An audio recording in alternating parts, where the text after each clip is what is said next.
fait de travailler l'argile, c'est tout à fait différent de la pierre ou du bois, parce qu'une fois qu'on a enlevé le morceau, c'est fini. Alors que l'argile, c'est toujours agréable au toucher, c'est moelleux, ça représente quand même le corps humain et la féminité. Et en plus, ça se retravaille à l'infini, quoi. C'est comme si je fouillais dans la terre, et puis à un moment, eh ben, elle sort, et c'était celle-là que je voulais. Mais bon, avec une idée quand même en tête au départ, mais qui peut évoluer dans le temps.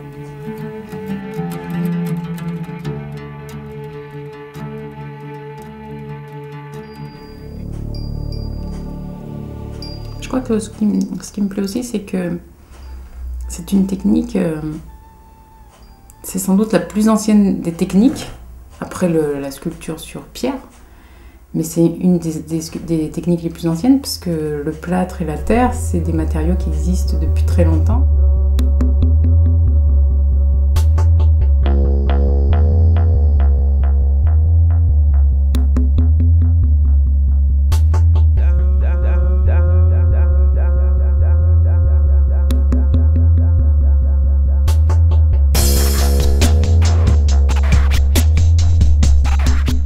Et la difficulté, c'est qu'on peut travailler, je peux travailler sur une pièce de 3 jours à 8 mois. Et pour la même pièce à la limite, parce qu'en fait, je cherche quelque chose, c'est comme si au fur et à mesure que j'avance dans la terre, elle doit se révéler. C'est pas moi qui l'a fait, c'est elle qui doit sortir. Et une fois que je vois que ça me satisfait, j'arrête. C'est jamais fini. Et la grande difficulté, c'est de se dire stop. À quel moment c'est elle que je cherchais? Mais ça peut être très rapide. On a une espèce de révélation. Alors, c'est toute la difficulté quand les gens disent on a du talent, on n'a pas du talent. Moi, je crois que c'est surtout on a du travail ou on n'a pas du travail. Parce qu'on peut très bien travailler sans inspiration. Et puis, en fait, peu à peu, on avance quand même quelque part, on a un résultat.